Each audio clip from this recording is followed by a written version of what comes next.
All right. So I actually didn't intend to start right there. So okay. So just to review for the recording, um, when you're breaking down a picture that's in color, first you want to turn, if you're not studying color specifically, turn it black and white so you can entirely focus on values, right? Values are the dark to light of the picture. And so that means black, white, and everything in between. Everything in between is generally, you can almost look at as two grays usually, but for now we'll just say gray, right? So it's just lighter gray and darker gray. One gray that's closer to the dark, and maybe another gray that's closer to the light, right? And so with those four things, like if you were working in Copic markers, you should be able to basically get through pretty much anything, right? So if you say you had like markers, you would have one black marker. You obviously don't need a white marker because that's the paper. But then you could get say a 10 or a 20% to fill in the very, very light gray space to give you the ability to do highlights. But then you would have two primary markers, maybe one at like 60% and another one at say 30%, right? And let's discuss that concept real quick before we go back to the concept of black, white, gray. So basically, when you're doing shadows, you want to think of the shadows in like a 1 to 10, right? And so white, you can think of 0 as 1, and then everything in between. Let's see how dark this is fine. This is a good enough. So when I say 1 to 10, I'm not going to do all 10 here because you're smart women. You get the idea.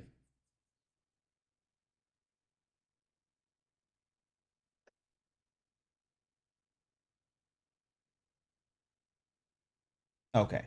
And that's your basically, if you were to organize that by very strict lines, right?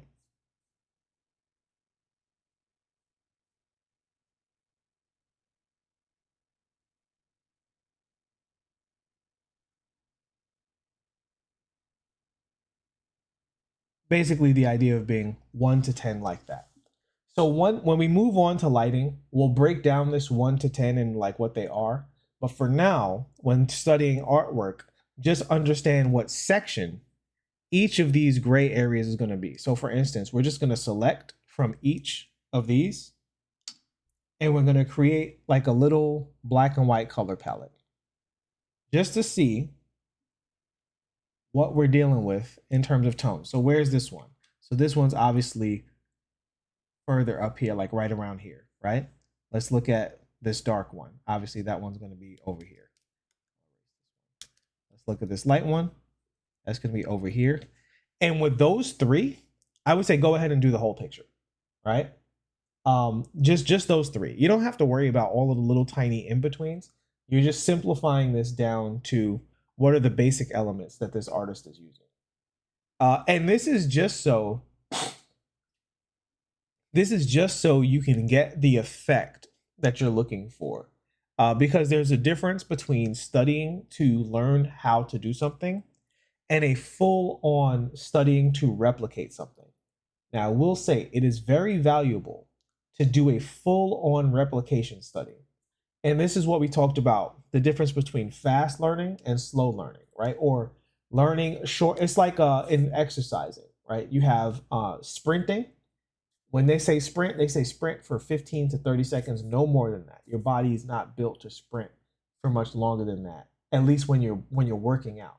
If you're building up to like a full, race or something like that. But for working out purposes, you sprint for 15 to 30 seconds and then you stop for 10 seconds or 15 seconds and then you go again. So when you guys are doing your shapes, those are like sprint workouts. Let's say a marathon is you go and you jog at a moderate pace for a long time when you're training for a marathon. And you keep building up that long time, right?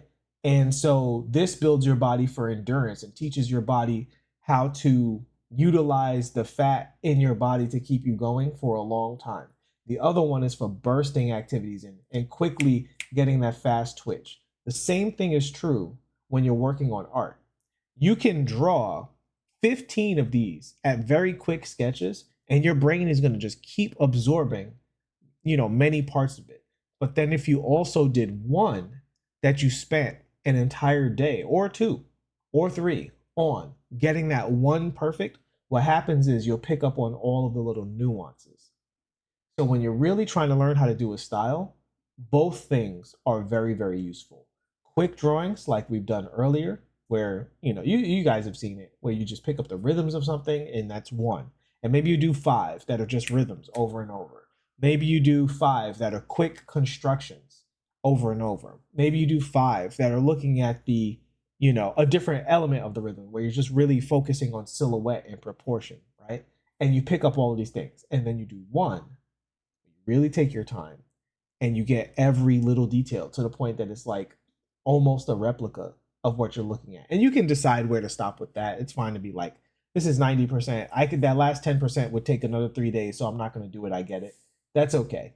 But I would say no less than 90%. You want it to be a 90% replica, because anything less than 90% closeness, you might be missing something important. But if you're really trying to get good at a style, those two approaches to study are very valuable. Okay, so this is the black, white, gray overall tone thing, and setting up a marker set for yourself if you are working on basic values. Again, not lighting, just values. And then the other concept of gray, which again is just for the recording here, is that details also count as gray, right? So, and we have the belt example here, where this is all drawn clearly in black and white, but as we move away from it and those details mesh together, they form the same effect as if I were to do this.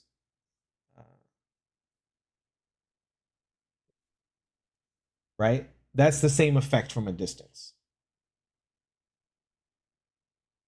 And so, just to look at that concept a little more closely, when we go back to our rhythm work, I'm just going to draw a bunch of random shapes here.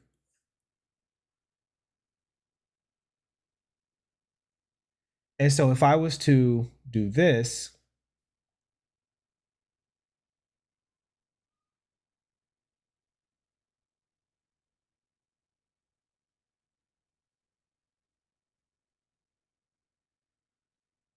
so this ties in together what we did in the very first two lessons, right? Because understanding that if you were to say shade this in a pen, right, it would be something like that, right? But so the simplified version of that is that. But this also works. And again, going with the character example, let's say we'll stick with the belt example for now.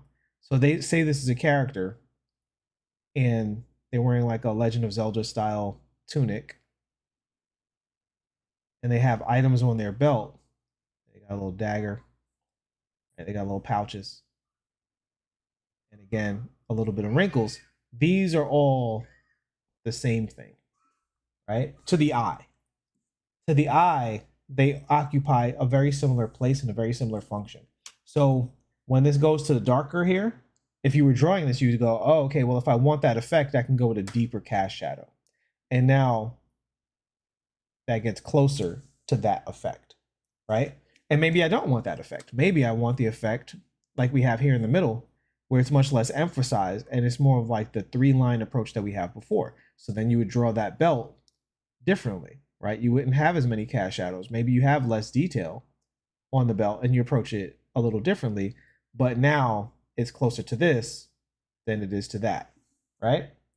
So already when breaking down a style, we've brought in one abstract unifying concept, which is details as gray areas and as rhythms are you're break. We talked in the beginning about if this was a car, you're not looking at the paint job and even the body of the car. You're trying to look at the engine and the construction of the car and where the parts come from and stuff like that. This is a look at those parts right here at the very beginning. Okay, so next step. So we're not studying this for the gray tones either for now. We're just aware of them because they affect the picture. We took the color out of it because we don't want to be aware of the color and how it affects the picture. We want to see it as a black and white picture to study this part of it. When we study color, we will talk about that stuff. But for now, when just looking at the drawing style, we want to take the color part out of the drawing. So we did, and the artist obviously it still looks like the same, art piece just without color. But we haven't taken the gray tones out of it. And so we will do so. Duplicate layer. The next thing we're going to do is just to look at the rhythms. We're going to go to our levels,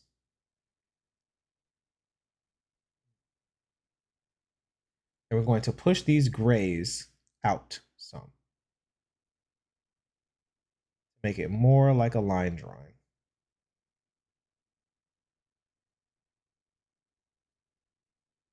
So now we've basically turned this into an ink drawing, right? Maybe an ink drawing with a little bit of brushwork.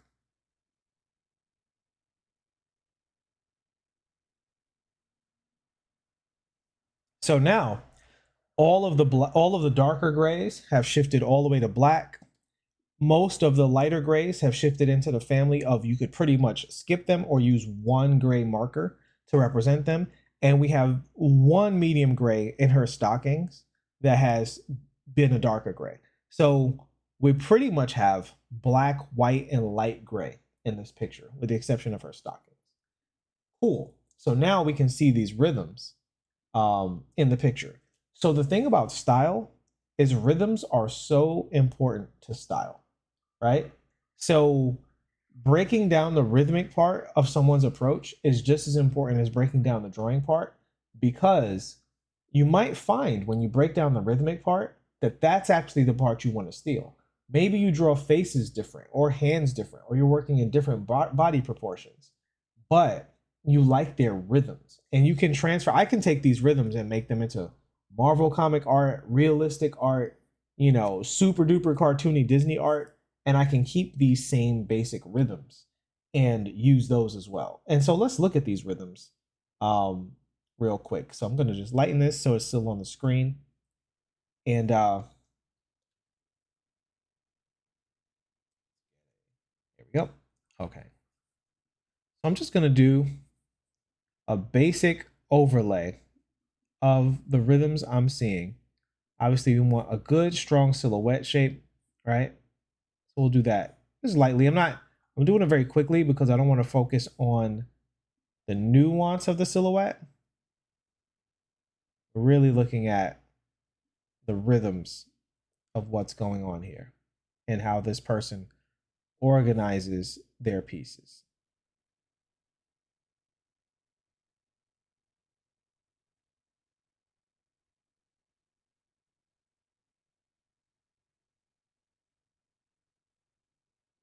We'll use the 3-line method for any details here.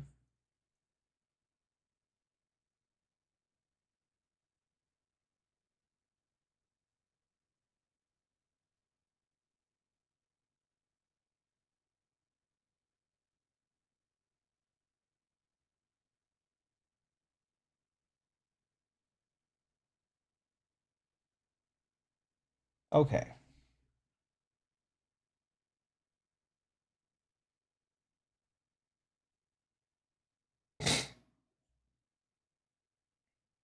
So what we learned here is basically how much this person uses to organize their design, right?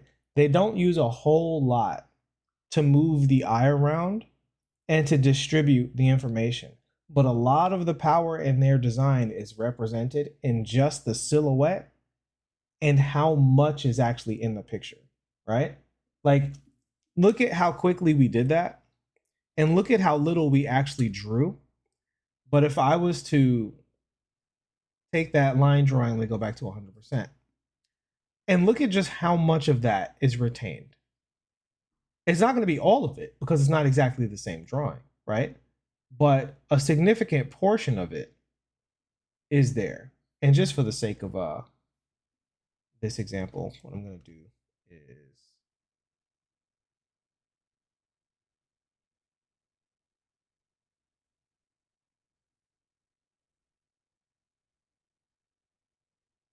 Yep.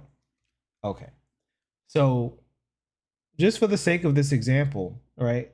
I mean, looking at this picture, you can see just how much is retained here. And so when you hit that thing, I would say at this point, when taking the rhythm from a picture like this, do your own picture with just those rhythms. You can make it a different picture, but just do something with those rhythms and see how much of that style transfers over to your own stuff, right? Your own style. So that's number one. Okay, so number two, now we're going to look at construction from a drawing standpoint, right?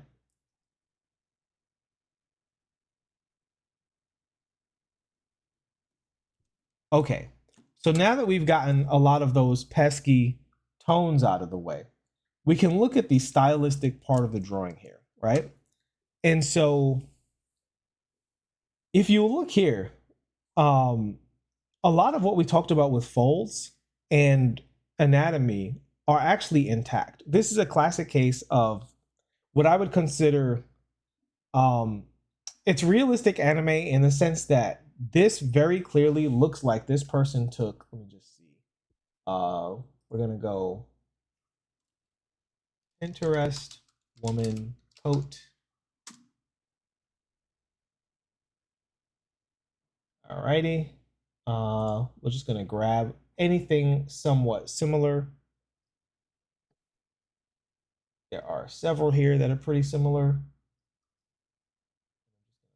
One close enough. Why are they all wearing sunglasses? I didn't say sunglasses. And they're all wearing sunglasses. That's hilarious. Women always wear sunglasses when they wear coats? I did not know that. It's wild. Uh it's funny because like all of these poses are super great, but they're all wearing sunglasses, which definitely is not what I'm looking for. Uh and I don't think I can put no sunglasses and get rid of the sunglasses.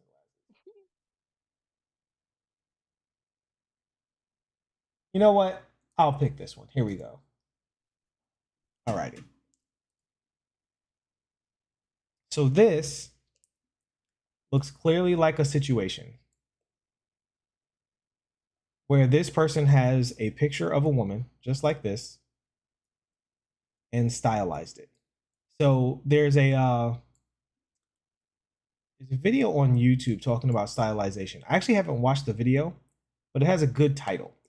And the title is something about style, and it basically says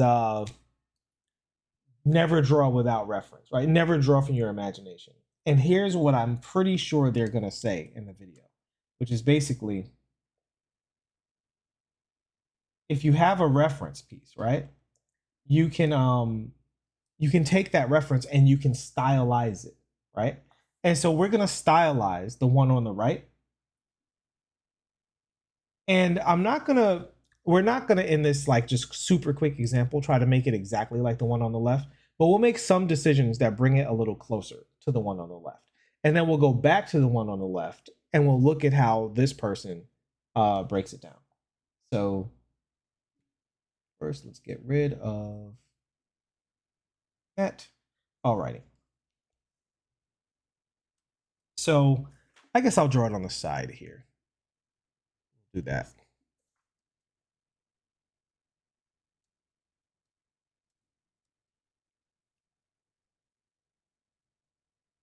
Okay. So we're just gonna pencil. There we go. Get a quick layout of this. Again, this is a quick example just to teach you how. Obviously, if we were doing this for real, we would do it more thoroughly. I do want to get to other examples, but one example will teach us how to do all examples. So it's funny, her shoes make her look like she's floating.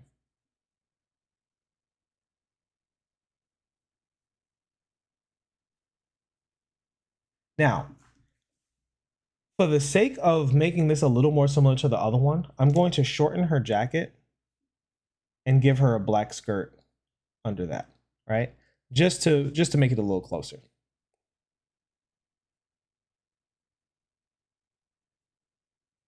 So now I'm moving into the rhythmic side of things. Okay, and the real reason I'm doing this is because I want to get to her face and her hair.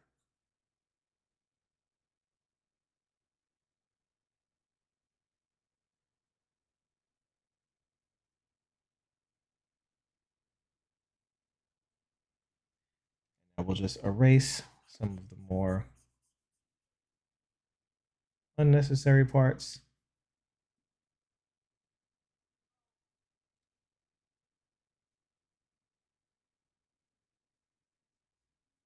Okay. So now obviously we don't have whatever picture the original artist used. However, since we've seen human beings before, we can tell a few things that are different. Her hands are larger than an actual woman's hands. Her head is a wider shape than an actual woman's shape.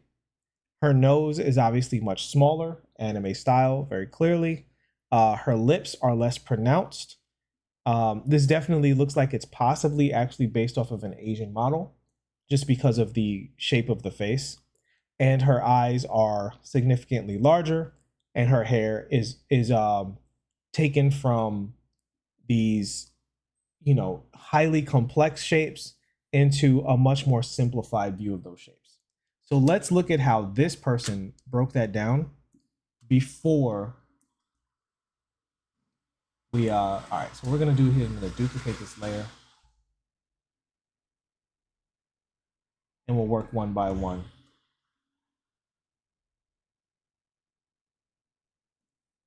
So first let's look at this one, right?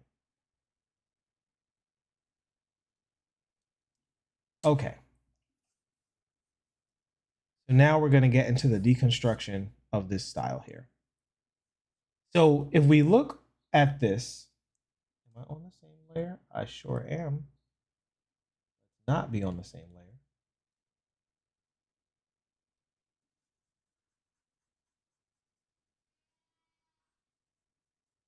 Okay. So when we're looking at style, before we draw a single other line, what's happening in a style? So I talked about what the person was doing. I said, this thing is bigger, this thing is smaller, this thing is simplified. That's what it's coming down to. It's coming down to simplification and exaggeration, right? And so because style is all about simplification and exaggeration, it is absolutely necessary that you have something before the style that you are simplifying and exaggerating, right? I can't say, well, let me exaggerate my point and then go into complete silence, right? I have to actually have a point and then take that point too far for it to be exaggerated, right? Exaggeration and stylization are adjustments on an existing thing. And in the case of art styles, when it comes to drawing really anything, they're exaggerations of things in real life. So if you don't know how it works in real life, you don't know what's being exaggerated, right? Now, because we already broke down the foundation, we can tell some of the basic clues of what's being exaggerated here. So let's take a look at it, right? And in fact, I'm going to do one that is a very human skull, right?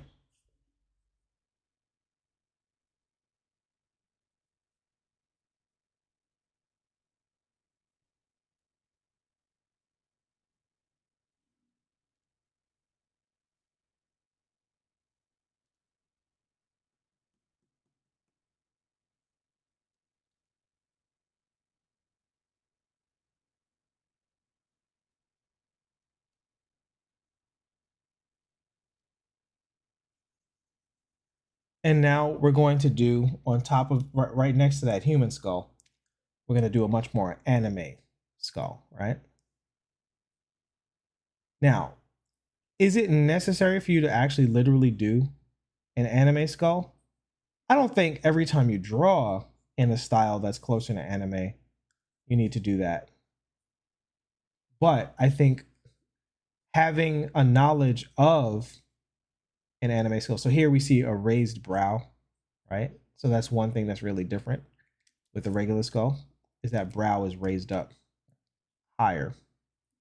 So if this was a real person over here, eye would be around this size and the brow would be right here. We talked about the nose parts. They would go right here.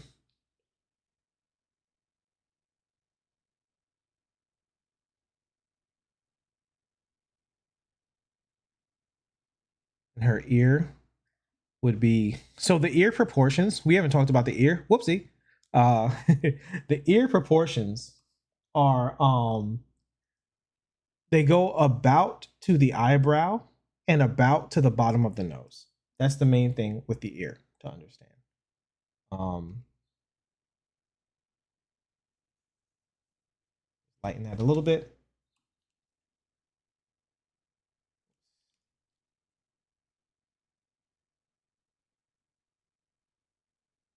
So we're drawing the real person, well, real quote unquote, obviously, but we're doing the more realistic figure so that we can see how the style changes what's more realistic, right?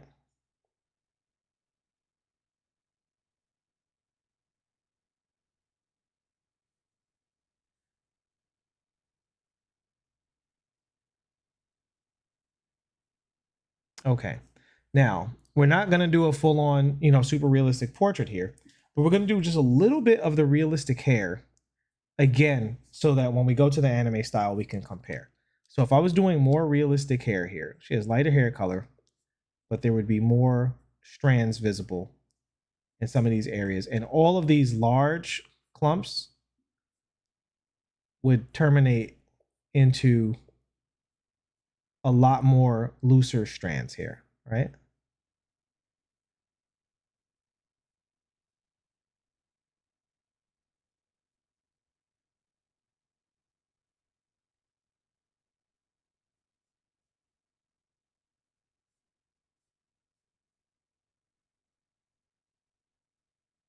And all of these dark areas would be dark the same way as they are in the picture, but they would also be strands, right? They wouldn't just be one big clump. Obviously, not how real life hair works. And even though we would still simplify real life hair in the form of drawing, it wouldn't be nearly as simplified as the anime drawing here is. We see here we have a very feathered kind of bang or fringe, as the British would say. And we will represent that feathering as well because it does have shorter strands here on top of longer strands, which is a definite stylistic choice of hairstyle because most women, their bangs are fairly uniform in the length of the strands of the hair. There's a bit of a difference there.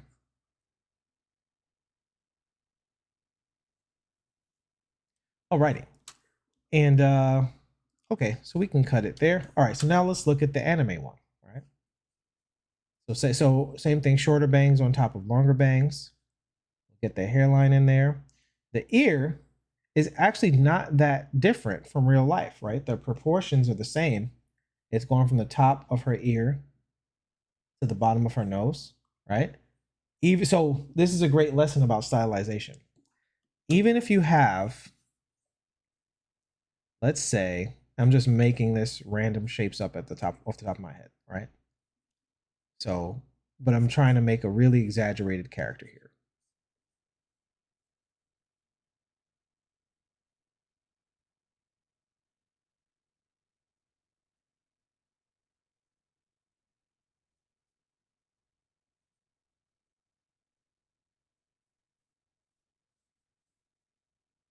Give him a really short, flat head,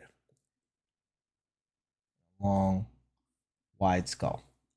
So, how big is the ear supposed to be in this exaggerated version? Same thing. Ear is still going to go up to the jaw, or connect to the bottom of the jaw. It's still going to meet right up to the brow. And, however much information is in the ear, well, that part is irrelevant, right?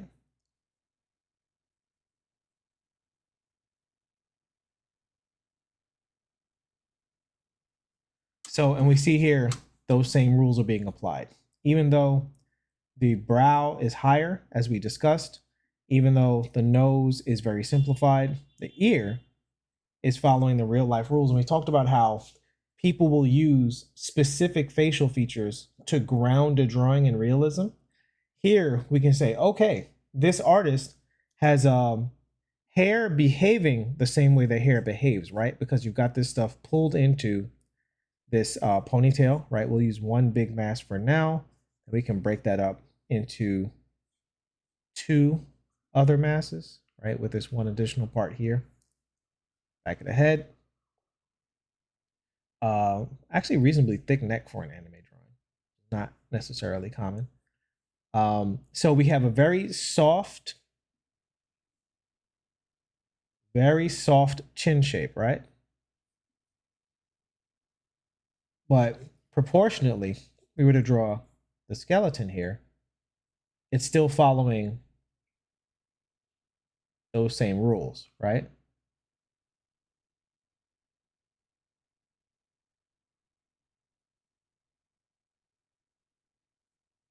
And of course, you have the ever popular anime eyes, which again, we were to draw a realistic eye right next to it. How is it really different?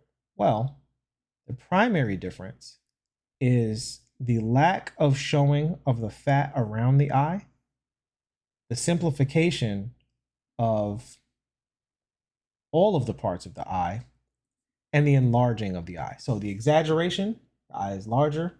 The simplification, okay, so from a design perspective, you've got this going on, right? That's what the eye design is being shifted towards. Shifted towards this idea, which is really very simple, right? It's like one line, two line, three line is the basic idea. And these upper lines are just thicker.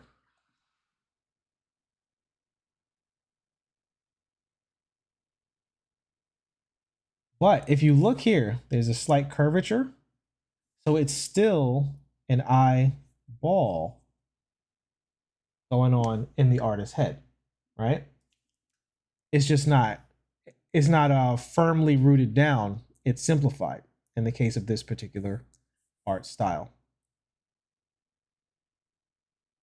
And the same thing, even with the rendering of the eye here, we talked before about how, oh wow, that really turns into a mess when you get close. Um, so we talked before about how the eye, it's two different light sources because of, or it's two different treatments of the light source because of the dome and the bowl, right? They're both in the same place. The bowl is on top of the dome. So the dome inside of the eye gets lit, the darker part up at the top, but then the bowl has that highlight on top of everything, right? That we see right here, that hard highlight. There we go. Get that highlight on top. And so the same thing is happening here, but for design purposes, they just put that highlight at the bottom of the eye, which is just a stylistic choice. And now you have dominion and power over yourself. And now here, we're going to pay a little more attention to silhouette and just look at the angle of this nose and the lip protrusion, right? So stylistically, you can go a lot of places with a brow, nose, and mouth shape, right? So if the upper lip comes forward, it's an overbite. If the lower lip comes forward, it's an underbite. And when they're relatively neutral like this, it's like neither, right? The nose, same thing. The bridge of the nose can come way forward or it can curl way under. Humans have all variations of this sort of thing, including size. And even the same thing with the brow. Brow can protrude and be really deep, or it can be extremely soft, right? So when we're looking at style, what happens a lot in style is they will often bring the whole human race into a shallower representation of features, right? So even in this style, someone with a big nose is going to have a much smaller nose compared to a human but it'll be bigger compared to this stylization, right? So this is important to understand because you might be working on a story where you want the style of this artist, but the character doesn't fit the style. So then you have to play with it and go, how much is too much? And this is where the professionalism comes in because you just have to have practice. This is why we practice a lot because you'll have done it in practice and you'll have a basic ballpark figure of like, okay, if I do this much to the nose, it's going to look like a completely different artist drew this. But if I do this much to the nose, it's just going to look like a different character in the world. And there's no perfect answer to that, obviously. It's going to vary from style to style and project to project. And if you're doing, your own style, you might then change something a little bit. Just, 5% change to this style could allow you to introduce a whole bunch of other characters into that style that you normally wouldn't be able to introduce, right? And you'll see that in anime. You'll see how in Naruto they go extra simplification, which allows them to do things that other similarly drawn cartoons wouldn't be able to do, right? If you look at Dragon Ball, which is very similar to Naruto in kind of cartoon it is, right? Some may say too similar, but very, very similar approaches in many, many ways. But Naruto heavily simplified their style, which allowed them to bring in different looking characters compared to Dragon Ball, where it's literally everyone has exactly the same face, right? Like 99% of the characters in Dragon Ball are the same character with a different haircut, and it's impossible to tell who's who if you're too close to their faces, right? Whereas in Naruto, the characters are much more distinct from one another because that simplification of certain features gave them more of a palette to work from. So you will have to do the same thing when bringing other artists into your work, because what you don't want is to say, well, I want to work in this artist style, but I want to draw a character like this, and they've never drawn a character like that. Well, this is the work we're doing. You're looking at how they're simplifying, how they're using rhythms, and then when you work on your own style, you're taking the parts you want, but it gives you the freedom to expand on that in whatever ways suits your needs. So, okay. Back to the drawing. So we go to the hair here.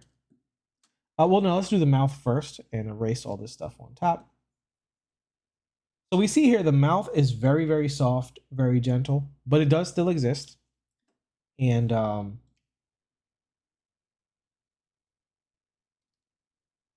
represent that a little bit.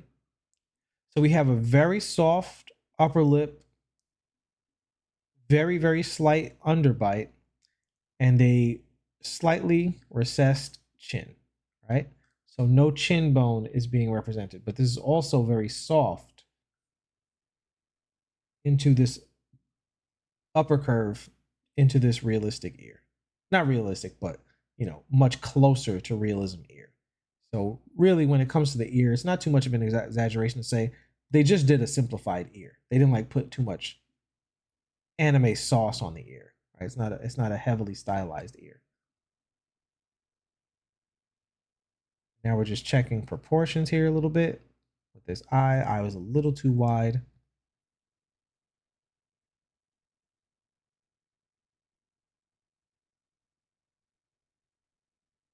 Okay, so now we can start addressing the hair a little bit.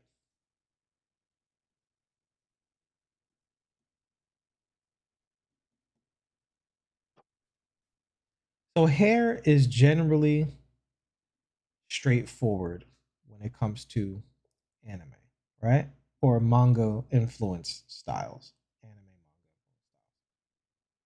So the hair is the same behavior of the hair. When I say behavior, I mean the hair is attaching to a point the same way a real person's hair would.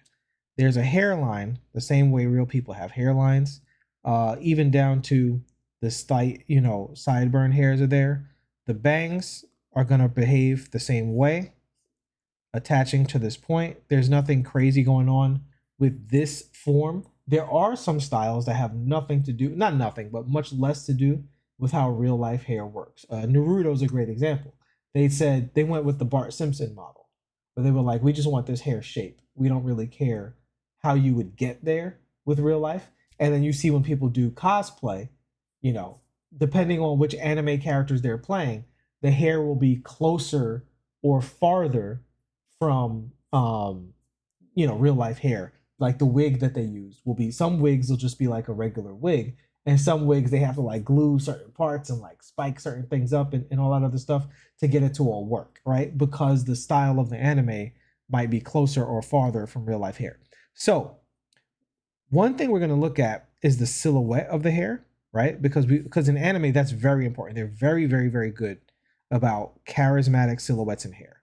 So that part of the silhouette we're going to not tie down. And same thing. So now I'm looking at the hair and I'm breaking it into, I'm taking the one large clump and breaking it into kind of three different areas, right? So if I'm looking at the drawing here, we have the uppermost part, we have a part under that, and we have a part coming from behind that, right? And then this part it would be in the middle, because we always want to think in 3D, right? You don't want to think too flat. You want to think of how these parts are overlapping one another. Now, and then within those parts, you break it up. So this uppermost part is broken up into, or should I say the second part is broken up into this shape. And then let's not skip the hairs that are disappearing into shadow under as well, right? So we know that this is part of the part that's like tying up.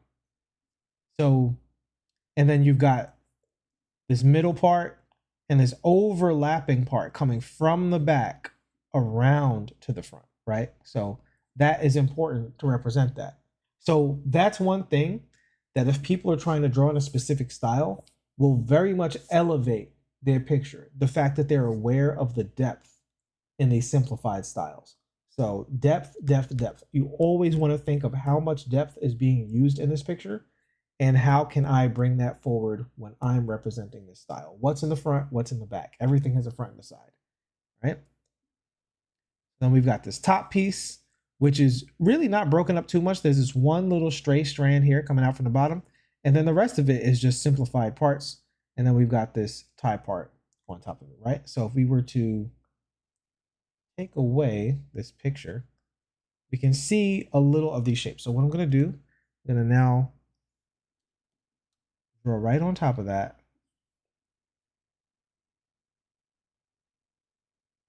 with just the basic.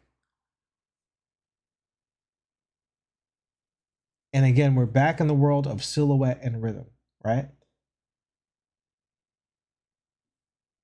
So now if we come back here over to this example, I'm going to, I should copy and paste this actually. Duplicate layer, hide layer, and now we can erase. I don't want to lose all that stuff. Okay. So now we're looking at the rhythms of this, and we've covered this one. Hold on, let me see what's going on here. Apologize.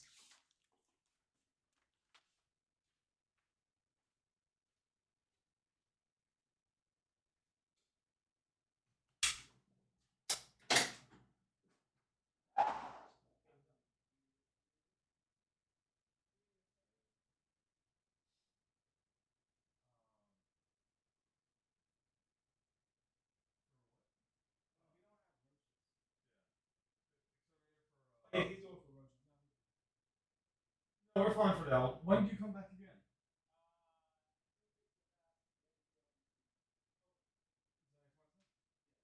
Last Wednesday of each month. Oh, okay. All right. See you next time then.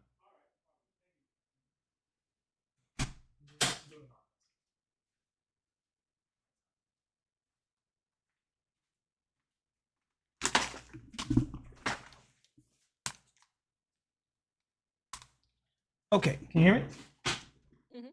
Cool, cool, cool. All right. So to wrap this up, you're basically just breaking the hair up into its larger parts and then looking at how the artist simplifies those parts, right?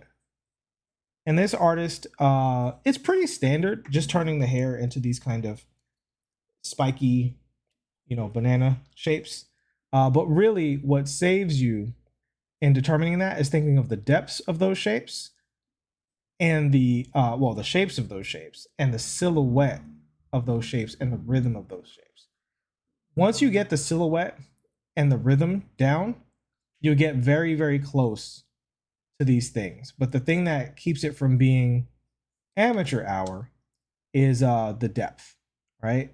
Like, rhythm is super duper important, but when you're getting into the final product, adding depth and being aware of the overlap of all of these shapes is really, really important. All right. And so I observed here this has been a pretty consistent rhythm of curling around, but here there's a little counter rhythm of curling back out. Those details are super important.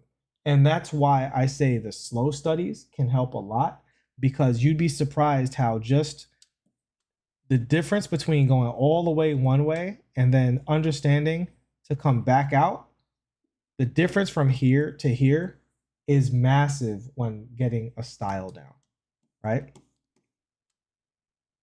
So that's going to pretty much cover basically.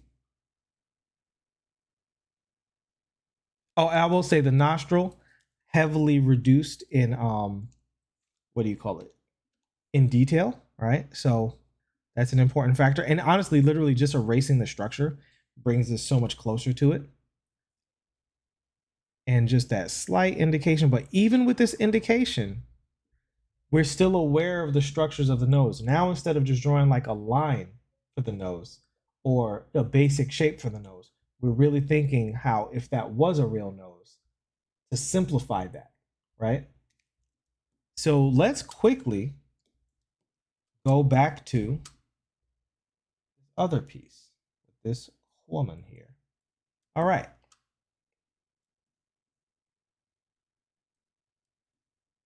So going with the same idea.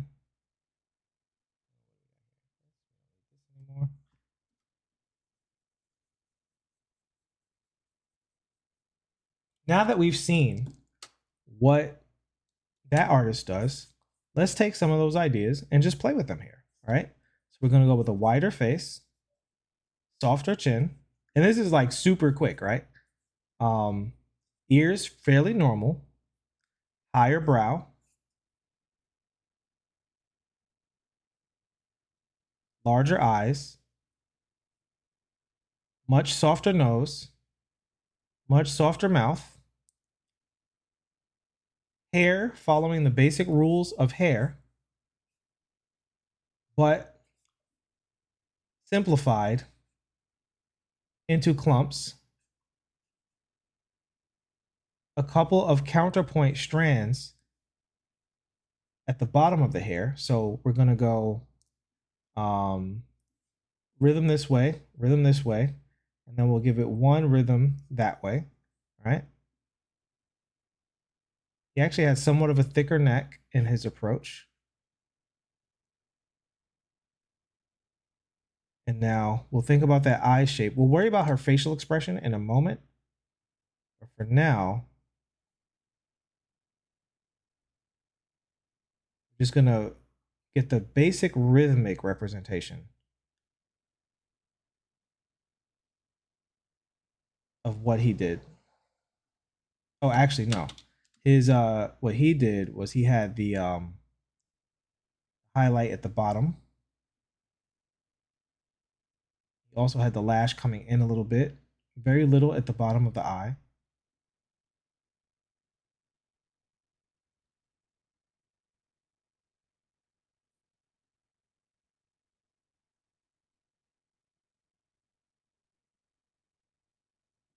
The other ear is going to be hidden by the hair.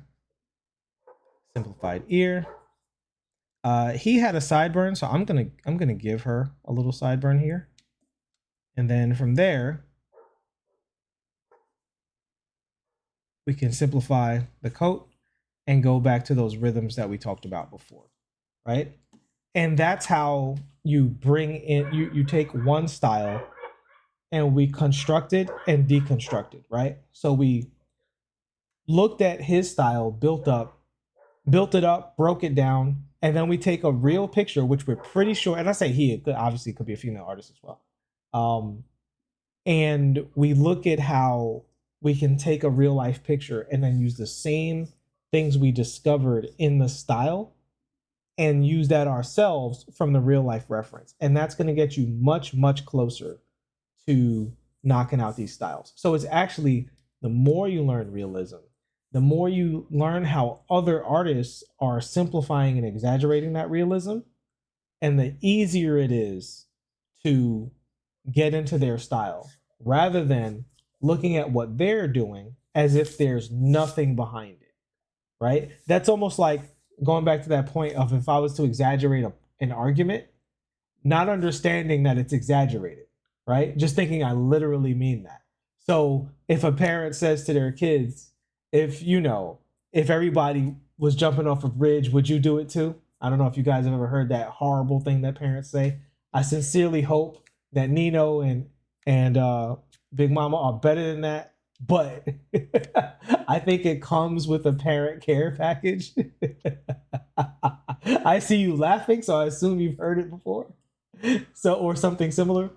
If everybody was jumping off a bridge, would you do it too? Obviously an exaggeration. Now, sometimes the parents say this to kids who don't really understand the concept of exaggeration, and the kids don't get like, well, of course I wouldn't jump off of a bridge, but they were going out to play video games late at night, which I also wasn't supposed to be doing. I don't see the association here because everybody jumping off the bridge is going to die, and video games are objectively a good time. What are you trying to teach me, mom? Right? And it's because the kids don't understand that there's an actual point that's being exaggerated. They just see the literal example. If you say that to a kid that's too young. And same thing, you show an exaggerated style to an artist who's too young, and they just see the style. They don't see the thing that's behind it, right? And so now you have the tools to discover that as well when you break down the style. Okay, so let's look at time here. So we're over time, but if you guys don't mind, I'd like to go through another example before we go. Okay. Because this is a pretty deep subject that requires a lot more hands-on and back and forth. Um, and we can actually do a part two to this next week just to cover different styles. So we show some more examples. And the beautiful thing is we can get rid of that whole folder and move on to the next one. Okay, so we're going to go to one of ladies' examples. So this is pretty close to real life. I'm going to talk about line decker real quick though. So we're going to do, because I've actually studied line decker before. So the first thing I'd say when studying line decker, this is a great example of you definitely want to do a longer drawing over JC Leyendecker. Just literally just do a study of JC Leyendecker. That's going to be the fastest way to learn his style. So that having been said, we can still apply the same rules because we're not talking about painting like JC Leyendecker at this particular moment. We're talking about drawing like JC Leyendecker. Now, since he's painting, we have to make his painting more like a drawing. We're going to do that right now. Same way. We're going to go to tonal correction. We're going to go to saturation. Get all those stupid colors out of here. Boom. Okay. And now we're going to do this. Let's duplicate this layer. Okay. And now we're going to go to our levels and do the same thing we did before. We're just going to simplify this drawing, get some of these pesky gray tones out of here so that it is much closer to an ink drawing.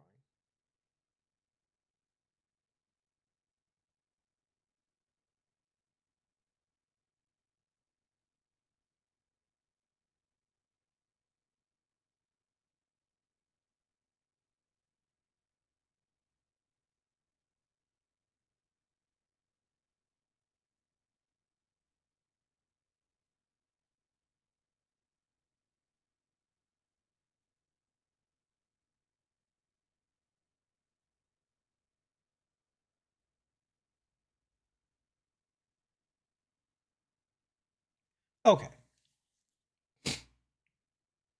So now that we've simplified his drawing, I want to highlight one very, very important thing right at the outset.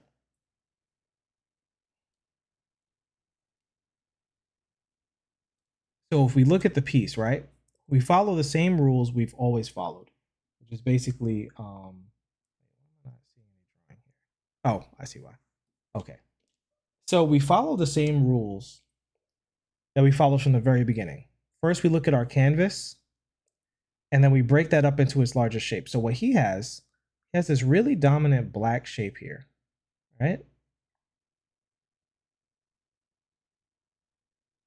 And then he cuts into that shape with the figure.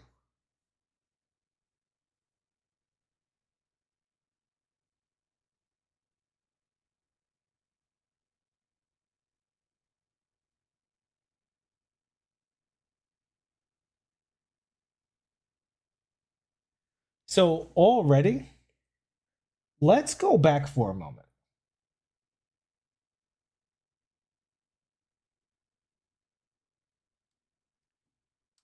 Okay, let's look at this drawing. Let's look at this style and talk about this for a second. So we're gonna do multiply. No, let's not multiply. What we'll do is we'll select here. First, we'll get rid of the second one. Now we're gonna select the white areas.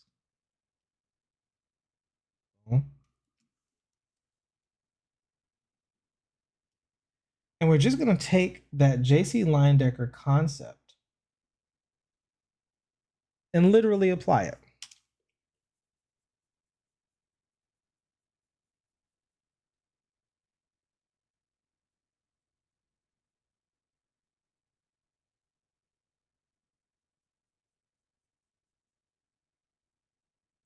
So just by taking that design idea from JC Leyendecker, look at what we were able to add to this drawing, right?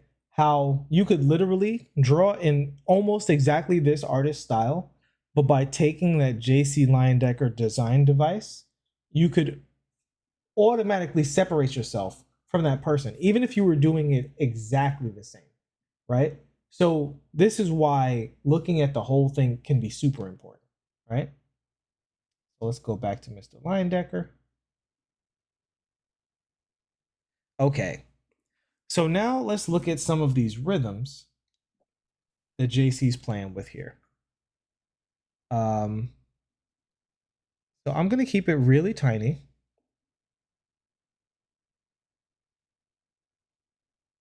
And I'm not afraid to draw with my eraser here, so I don't mind cutting too far into it. So I notice I love actually, so this is a nice bit of exaggeration from Leyendecker. The way this, so remember the counterpoint shapes we talked about, right? And what I mean is when we had that hair earlier, we saw the hair curling this way. Oh no, actually it was this way, right? This way, and then right at the end, it curled that way.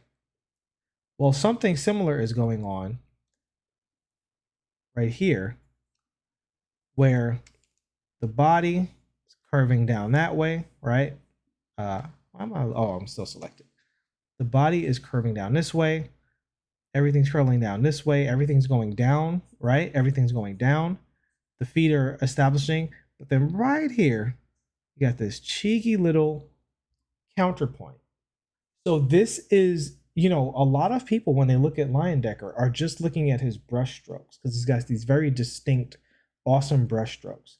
But it's very important here to identify his use of rhythm because you can take that use of rhythm and literally improve your drawing and go, ooh, if I just take this one, say you drew a character with a scarf and everything, the cape was flowing this way and the scarf was flowing this way and the hair was going that way, and you didn't curl anything in the opposite direction, you didn't counterpoint anything, you might be able to take one element of that drawing, use it as a counter and go, ooh, that actually makes the picture a lot cooler. And you'll start to identify. And what we're doing is we're taking these words like cool and style and we're turning them into actual things we can do, right? We want to take all of these mystery boxes and open the mystery box and say, well, no, it's not a mystery why JC Leyendecker looks cool. One of the reasons, objectively, that he looks cool is because he uses this counterpoint rhythm sometimes. Another reason his stuff is cool is because of his use of big graphic shapes in the background, right? Another reason his stuff is cool is because of the contrast of those shapes, which we've seen a very dark black shape on top of a predominantly light figure, right? So these things are important when studying style. This is how style goes from that mystery box to, I mean, I don't like to use the word science because artists don't like the word science, but it's science. All right. So we got her shoes at the bottom here. Let's extend this shape a little bit. So you'll notice I'm working very small. I just want to get a sense of these rhythms.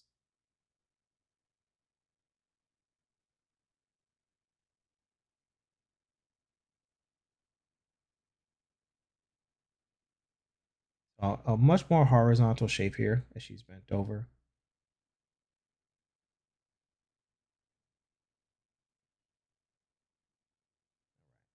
Now we're getting to it. Okay. And so now, even from very far away, I see a very nice set of rhythms here, right?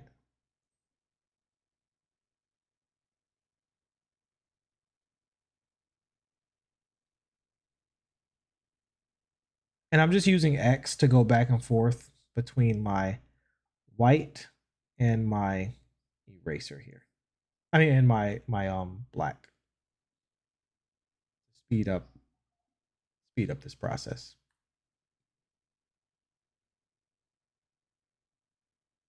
Okay. And I will use a little this skirt because his use of pattern here in the skirt I do think is important. And I would be neglectful if I didn't highlight the way he's using the hat and the eye details to bring focus onto the face. Okay. So this is a very teeny tiny, abstract thumbnail here that we have at the top. And let's go back in and just add that counter rhythm, which I have covered with the red. Okay. So there's no way that stuff at the top, in the top corner of this picture, is anywhere close to a JC Leyendecker like painting, theoretically. However, we look at how much of the power is retained. We reduce this JC Leyendecker painting and look at how the two of them get much closer together. And I wasn't even being particularly precise, right? Like I can be more precise here and add just the shape, make it a little more solid, right? But look at how much of that power is there between the two of them. Let's go ahead and get rid of these red lines too. Just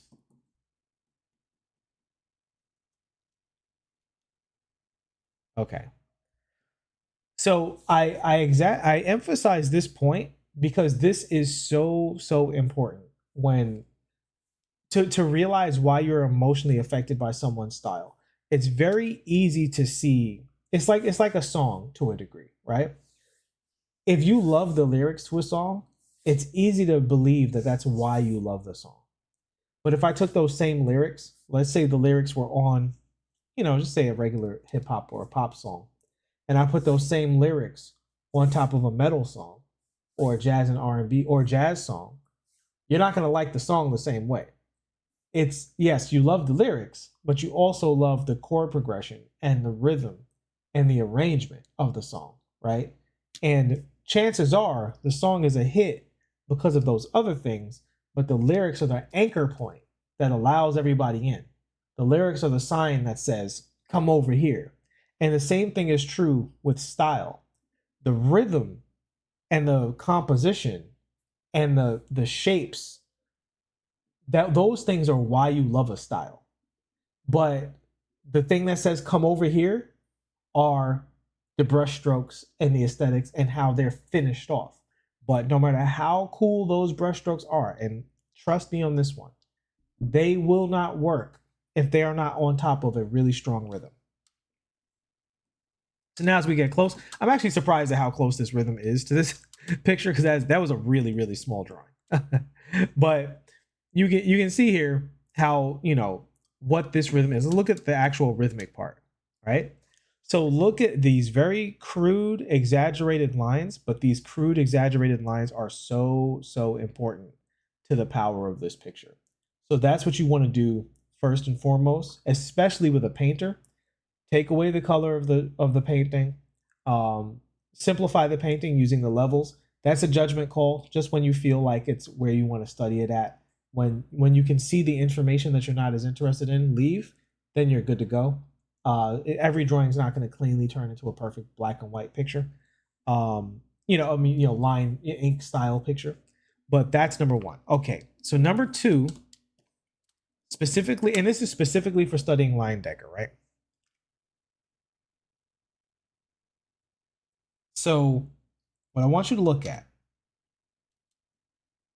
JC has a very, what he uses a lot is he contrasts sharp, oh, I'm going to same layer. Whoopsie. Okay. These sharp lines, sharp geometric lines, he softens them a little bit, and then he breaks them up with a repetition of pattern, right? So you see here, so he's got a nice long curve here, but it ends in this sharpness, right? Nice long curve, and then he breaks it up with this repetition of pattern. So he went soft on the outer edge of this sleeve here because he knows that the elbow's back here, right? He went soft on the shoulder, but then counterpoint, very geometric on the backside. Very much more straight on the backside. He's got a somewhat soft curve here, and then a long straight, and then he's coming around into this corner here, right? So you can see how JC uses the contrast of easy shapes with harsh shapes, and then and then pattern, right? Easy shape, hard shape, pattern.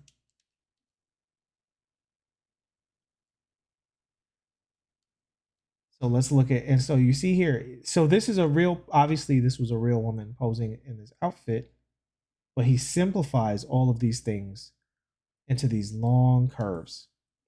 And so basically, you want to take some of that, you do the same thing. Now, I'm going to tell you straight up, if you do this, so if you have a shadow and you do that, people are going to go, oh, you like JC Leyendecker, right? And that's fine. There's nothing wrong with that. Do not let people shame you out of stealing from JC Leyendecker, because stealing from JC Leyendecker will make you rich. All right? Let's just get that right off the bat. In fact, I think one of the smartest thing to do, take any famous painter and just combine them with anime, and you're welcome for your 6-figure a year art salary, right? I can assure you of that. But in terms of overall stealing, same thing with the hat. Look at this sharp geometric back of the hat, and then this long curve of the hat. And the same, even with the mouth here, right? Look at the geometric curve of this mouth. The way he simplifies. And so when you do this on a figure, when you have these geometric shapes, what you do is you take something about real life and you basically put an exclamation point on it, right? So if I was to draw this jacket exactly as this woman wore it, it would be like jacket, right? But JC Leyendecker goes, jacket, right? Like that's what he's doing by emphasizing those shapes. And you can take that same idea into your own work, right? You can say, okay, I drew a scarf, but did I draw a scarf with an exclamation point? Let me add an exclamation point to that scarf.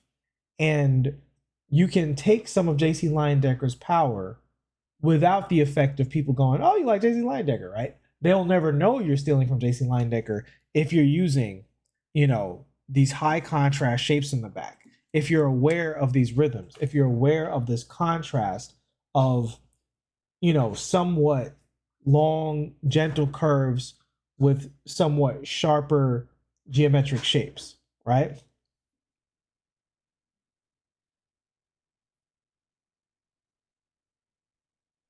And obviously on top of all of this is the deeper study of, going into this one time, spending a lot of time on it so that you can pick up the nuances of what's going on there as well.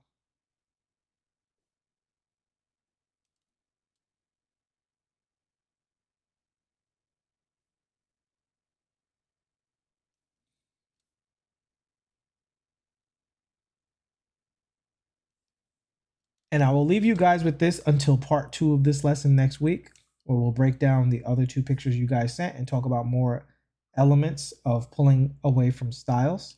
Um, take do exactly what I did here, right? Get the rhythms of this stuff, get the basic ideas of this stuff, do your own drawing with the stuff that you picked up from the style.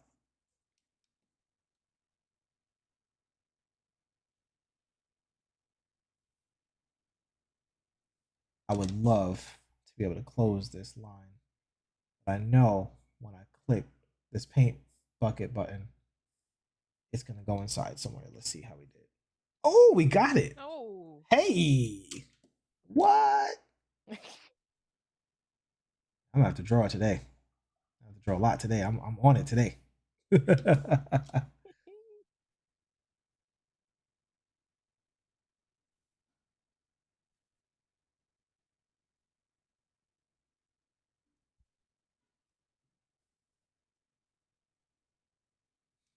But look at, and mind you, I'm sure it took JC Leyendecker quite a long time to do this picture. But I'm gonna actually show you somebody real quick. So there's an artist. Let me see.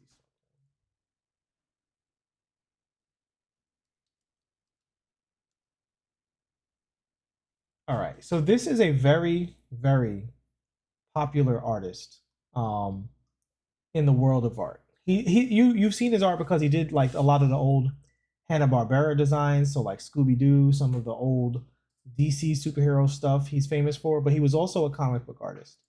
And his name, you may have heard of his name. His name is Alex Toth, right? And I want you to look at the similarity between my breakdown of JC Leyendecker and Alex Toth here. And look at how you can see how rhythmically Alex, I'm sure, looked at certain painters to establish his style, right? Because this is very stylized. This is as stylized as the anime stuff is, but just in a different way. But look at how, when I just simplify JC Leyendecker, how close I get to Alex Toth, and you'll discover that as well. You'll be studying a real picture, simplifying it, exaggerating it, pulling a rhythm out, and being like, oh, this looks like this person's work. Were you looking at this? You know what I mean? Were you studying this artist? So that's how you simultaneously. So, and it's the same thing. I will leave you with this also. Do the breakdown of the artist, right? If you really want to learn someone's style, also add a longer breakdown. So do your short breakdowns, isolate what you're working on. Am I working on rhythm? Am I working on silhouette? Am I working on the exaggeration, the simplification? Am I looking at what they're doing with this stuff? And you can do a lot of those, right? You can just be like, I'm going to spend 3 to 5 minutes on each drawing, and then I'm going to do it again, the same idea, pick up new stuff, right? similar to those early gesture drawings. You do a quick gesture over and over, and it's very easy to download, get much better at that early structure. Then you do a longer one if you're really trying to master that person's style, because you'll pick up the details and the nuances, and that deep work, that deep concentration will just serve you for the rest of your career. Like once you learn something to that level, it's very similar to somebody learning a song perfectly note for note. That the power of that song and the skill of that song is now absorbed into them forever. The same thing is true for artists. But also, two things, right? And these are your two like other homework assignments. Number one, when you break down the rhythm of what people are doing, take that same rhythmic idea and do it in one of your own original drawings. Basically, rip off that idea, but change the surface. So basically, I'm saying change the lyrics of the song, right? So it could be something literally as simple as this drawing right here. Change the character, change the time, right? Change the style of the face, but everything else, the rhythm and the background shape, keep it exactly the same, right? Um, do that, and also take an actual drawing, I mean, an actual photograph, and try to stylize the photograph. And stylizing photographs will also make you a lot of money. And it's not the combination of being able to stylize a photograph and being able to draw from your imagination, that's what allows you to do really compelling character design. Because while we have AI art is just taking artists and photographs and mashing them up together. But you're not doing that. And this is the big difference between a human doing it and AI doing it. AI is doing it based on how humans have done it. But when a human does it, they're doing it for a specific emotional effect, right? And that specific emotional effect is what makes people spend money. And that's why, even though AI has rapidly advanced, it's not catching on competitively because it's very hard to compete with emotion without using emotion. And the better you get at understanding your own emotions and to why you like pieces and being able to transfer the emotional power of other artists to yourself and to real life, the more it'll be even easier for you to say, well, people respond to my work. And for everybody else, it'll be what we talked about before. They're hearing the lyrics, they're seeing the body of the car, and they're just like, this is really cool. That's a cool car. And you're like, yeah, I know how cool works. I can give you a list of the manufactured parts of cool. And that is lesson one on stylization.